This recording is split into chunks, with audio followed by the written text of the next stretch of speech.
자, 오늘은 조금 무거운 하지만 당신의 인생을 통째로 지켜줄 수도 있는 아주 중요한 이야기를 해보려고 합니다. 주제는 바로 절대 결혼하면 안 되는 사람입니다. 사실 결혼이라는 게 일륜지대사라고 하잖아요. 그런데 이 소중한 약속이 누군가에게는 인생에서 가장 끔찍한 덫이 되기도 하거든요. 평소엔 너무나 멀쩡해 보이지만 사실은 인간의 탈을 쓴 작은 괴물 같은 이들의 특징을 5가지 단계로 나눠서 아주 찰지게 팩트로 꽂아드릴게요. 첫 번째는 바로 나를 위해 맞춤 제작된 것 같은 가짜 인간. 완벽한 이방인 타입입니다. 살면서 한 번쯤은 이런 상상 해보셨을 거예요. 말하지 않아도 내 속을 빤히 들여다보는 사람, 내 아픔을 나보다 더 잘 이해해주는 그런 운명의 짝이 어디 없을까 하고요. 그런데 어느 날 거짓말처럼 그런 사람이 내 앞에 툭 나타납니다. 내가 좋아하는 평양냉면의 메밀향부터 어린 시절 부모님께 받았던 사소한 상처까지 토시 하나 안 틀리고 맞장구 쳐주는 사람 말이죠. 처음엔 정말 세상이 나를 돕나 싶고 이 사람이 내 마지막 퍼즐 조각 같아서 눈물이 다 날 지경일 겁니다. 하지만 솔직히 말해서 인간관계의 기적 같은 건 거의 없거든요. 이건 운명이 아니라 정교하게 짜인 설계일 확률이 아주 높습니다. 이런 부류를 저는 미러링의 천재라고 불러요. 여러분이 거울을 보고 있는 게 아니에요. 상대방이 당신의 취향과 결핍을 실시간으로 수집해서 그대로 반사해주고 있는 것뿐이죠. 나는 비 오는 날이 좋아 라고 하면 본인은 평생 쨍한 날만 좋아했어도 와 나도 비 오는 날에 파전 먹는 게 인생 모토야 라고 받아치는 식입니다. 이게 한두 번이면 취향이 맞는 거지만 모든 영역에서 일치율이 100%라면 그건 공감이 아니라 연기입니다. 사실 저도 옆에서 이런 사람을 본 적이 있는데 정말 소름 돋을 정도로 기민해요. 당신의 눈동자 흔들림 하나까지 체크해서 다음 대사를 고르거든요. 그런데 이런 맞춤형 인간들에게는 아주 결정적인 공통점이 하나 있습니다. 바로 과거가 희미하다는 거예요. 나랑은 그렇게 대화가 잘 통하는데 이상하게 이 사람 주변엔 오래된 친구가 단 한 명도 없습니다. 물어보면 100이면 100. 다들 상대방이 나를 배신했다거나 환경이 안 좋아서 절연했다는 식으로 남탓만 하죠. 주변에 증언해줄 사람이 없으니 우리는 그저 그 사람이 들려주는 비극의 주인공 서사를 믿을 수밖에 없게 됩니다. 인간관계는 그 사람의 과거가 쌓여서 만드는 퇴적층 같은 건데 이 사람들은 그 층이 아예 증발해버린 거예요. 뿌리 없는 나무가 꽃만 화려하게 피우고 있는 꼴이죠. 진짜 공포는 이제부터 시작됩니다. 어느 날 밤 우연히 혹은 느낌이 싸해서 열어본 그 사람의 서랍 깊숙한 곳에서 낡은 노트 한 권을 발견했다고 치죠. 거기엔 당신이 흘리듯 말했던 약점, 당신이 가장 무서워하는 것, 심지어 당신이 누구에게 열등감을 느끼는지까지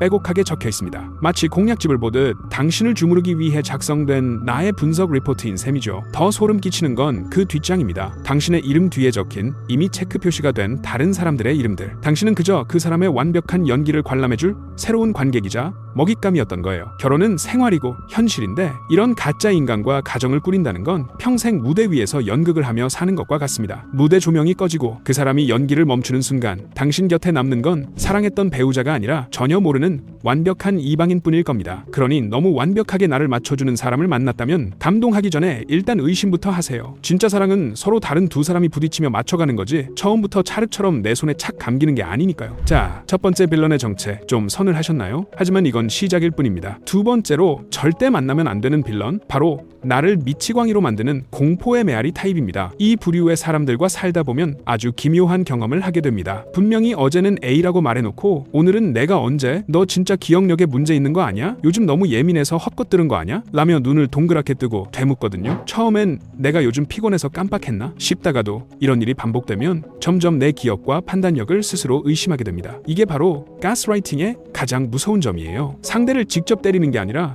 상대가 딛고 서 있는 확신의 발판 자체를 흔들어서 스스로 무너지게 만드는 거죠. 솔직히 말해서 이건 사람의 영혼을 투명한 비닐봉지에 가두고 서서히 숨을 조이는 것과 다를 바 없습니다. 더 뒷목 잡게 만드는 건 이들의 선택적 다정함입니다. 집 안에서는 세상 차갑고 비수가 꽂히는 말을 아무렇지 않게 내뱉다가도 현관문만 나서면 세상에 둘도 없는 애처가 혹은 현모양처 코스프레를 시작하거든요. 친구들 모임이나 양가 부모님 앞에서는 당신의 어깨를 지그시 감싸 안으며 우리 자기 요즘 마음이 좀 불안해서 내가 더 잘 챙겨줘야 해 같은 말을 슬쩍 흘립니다. 그럼 주변 사람들은 저런 천사 같은 사람을 두고 네가 왜 그래? 라는 시선을 보내게 되죠. 결국 당신은 집 안에서도 집 밖에서도 기댈 곳 없는 고립된 섬이 되어버리는 겁니다. 이 정도면 거의 오스카 나무주 연상급 연기력 아닌가요? 제가 생각하기에 이 드라마의 클라이맥스이자 가장 소름 끼치는 장면은 바로 이겁니다. 도저히 안 되겠다 싶어서 상대의 폭언이나 말 바꾸기를 증거로 남기려고 몰래 녹음기를 켰다고 칠게요. 그런데 이 사람들은 귀신같이 그 분위기를 감지합니다. 그 순간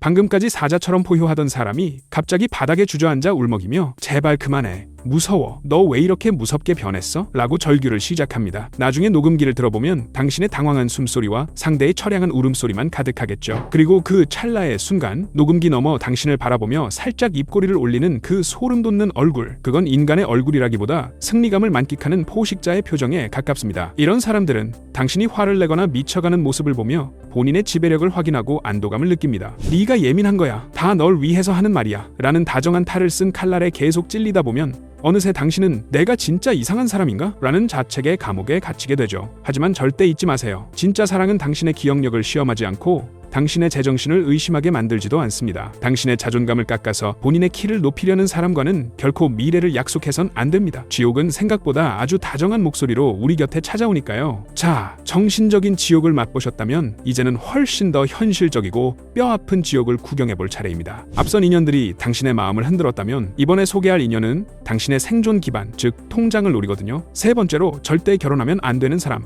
바로 경제적 공동체라는 이름 뒤에 숨은 돈이라는 올가미 타입입니다. 결혼하면 보통 우리 이제 하나니까 돈도 같이 관리하자라는 말을 많이 하죠. 지극히 당연하고 합리적인 소리처럼 들립니다. 하지만 이 친절한 기생충들에게 이 말은 이제 네 돈은 내 돈이고 내 돈도 내 돈이야 라는 선언과 같습니다. 이들은 겉으로는 세상 공정하게 가게를 꾸리는 척하지만 실상을 들여다보면 아주 기막힌 투명한 도둑질이 벌어지고 있어요. 분명 생활비 명목으로 돈을 꼬박꼬박 가져가는데 이상하게 아파트 관리비는 연체되고 카드값 독촉장이 날아옵니다. 그런데 정작 본인의 SNS에는 신상 명품백이나 한정판 운동화 사진이 올라오죠. 그 돈은 어디서 났어? 라고 물으면 다 방법이 있지. 너는 왜 나를 못 믿어? 라며 오히려 당신을 속 좁은 사람으로 몰아세웁니다. 솔직히 말해서 이런 분들의 필살기는 따로 있습니다. 바로 경제적 무능의 무기화예요. 돈을 못 벌거나 안 버는 걸 미안해하기는커녕 이걸 권력으로 휘두릅니다. 내가 돈이 없다고 지금 나 무시하는 거야? 사랑한다면서 어떻게 돈 가지고 치사하게 그래? 라며 적반하장으로 나옵니다. 당신이 뼈 빠지게 야근해서 벌어온 돈을 물쓰듯 쓰면서도 돈보다 사람이 먼저지 라는 숭고한 논리를 펼치면 정말 기가 찰 노릇이죠. 저도 이런 사례를 보면 가끔 이게 부부인가? 아니면 일방적인 후원 관계인가 싶은 생각이 들 때가 많아요. 가장 소름 끼치는 리얼리티는 바로 이런 순간에 터져 나옵니다. 퇴근길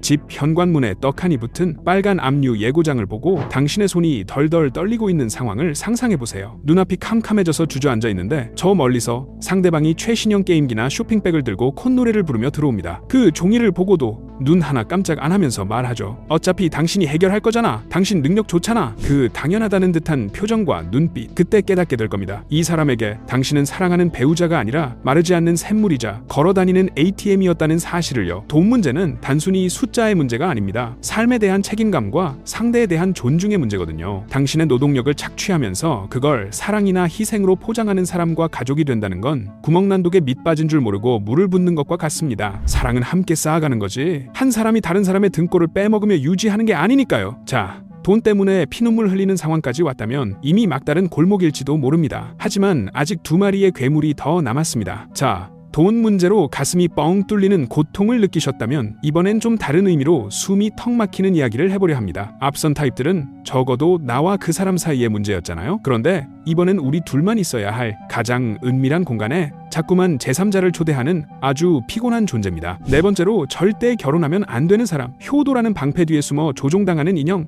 침실의 제3자 타입입니다. 결혼하면 보통 독립된 가정을 꾸린다고 하죠. 그런데 이분들은 몸만 집으로 왔지 정신은 아직 부모님의 자궁 속에 머물러 있는 경우가 많습니다. 저는 이런 분들을 볼 때마다 세상에서 가장 긴 배꼽줄을 달고 사는 사람 같다는 생각을 해요. 우리 부부가 오늘 뭘 먹었는지, 어제 왜 싸웠는지, 심지어 부부 사이의 은밀한 사생활까지 실시간으로 부모님께 생중계하는 스파이 행위를 사랑이나 효도로 포장하거든요. 솔직히 말해서 이건 효도가 아니라 정서적 근친상간에 가깝습니다. 이런 유형의 무서운 점은 당신의 고통을 불효로 몰아세우는 기가 막힌 논리입니다. 내가 우리끼리 결정할 문제는 우리끼리 하자라고 하면 대뜸 우리 엄마가 너한테 어떻게 했는데 우리 엄마 평생 나 하나 보고 산 불쌍한 사람이야 라며 죄책감을 전이시킵니다. 아니 시어머니나 장모님이 불쌍한 거랑 우리 집 침대 안방까지 그분들의 영향력이 들어오는 건 전혀 별개의 문제잖아요. 그런데 이들은 교묘하게 이 둘을 섞어서 당신을 피도 눈물도 없는 이기적인 배우자로 만들어버립니다. 저도 상담하다 보면 이런 분들 때문에 화병난 분들이 제일 많더라고요. 많더라고요. 가장 소름 끼치는 리얼리티 장면 한번 상상해 보시겠어요? 큰맘 먹고 단둘이 떠난 해외여행, 분위기 좋은 호텔방에서 와인 한잔 하려는데 갑자기 배우자의 휴대폰이 울립니다. 당연하다는 듯 전화를 받더니 30분째 일거수일투족을 보고하죠. 엄마 지금 샤워하러 갔어. 오늘 점심은 스테이크 먹었는데 엄마 생각나더라 라며 말이죠. 그러고는 전화를 끊자마자 당신을 쳐다보며 말합니다. 우리 엄마 혼자 밥 먹었대.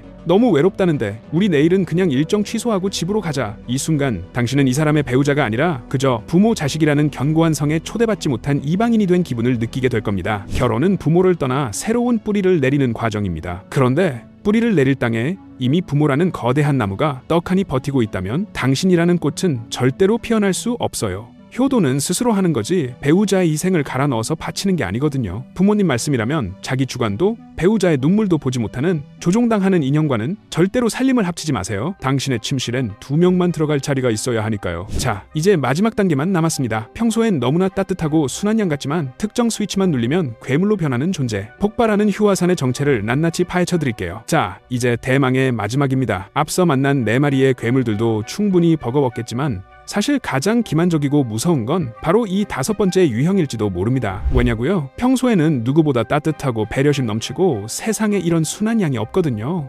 주변에서도 야, 너 정말 사람 잘 만났다 며 칭찬이 자자할 겁니다. 하지만 이들의 정체는 언제 터질지 모르는 시한폭탄, 바로 폭발하는 휴화산 타입입니다. 이 부류의 핵심은 특정 스위치입니다. 평소엔 너무 멀쩡하다가 자기가 설정해놓은 어떤 선을 넘거나 자존심이 상하는 상황이 오면 눈빛부터 싹 바뀝니다. 마치 다른 자아가 몸을 지배하는 것처럼요. 갑자기 물건을 던지거나 벽을 치고 입에 담지도 못할 폭언을 퍼붓습니다. 그러고는 꼭 이렇게 덧붙이죠. 너만 아니었으면 나 이렇게 안 됐어? 네가 내 화를 돋운 거야 라고요. 솔직히 말해서 이건 명백한 책임 전가입니다. 자기 감정 하나 조절 못하는 미성숙함을 상대방 탓으로 돌리는 아주 비겁한 태도죠. 저도 이런 분들을 보면 참 안타까워요. 그 분노의 에너지를 자기 발전하는 데 썼으면 이미 성공하고도 남았을 텐데 말이죠. 이 괴물을 미리 알아보는 아주 쉬운 팁이 하나 있습니다. 바로 약자에 대한 태도를 보는 거예요. 나한테는 간이라도 빼줄 것처럼 잘하지만 식당 종업원이나 배달원 혹은 길가에 지나가는 동물에게 유독 가차없는 분들이 있죠. 돈 내고 먹는데 왜 이래? 라며 화를 내는 그 모습이 언젠가 당신을 향할 분노의 예고편이라고 보시면 됩니다. 강자에게 약하고 약자에게 강한 그 비굴한 본능은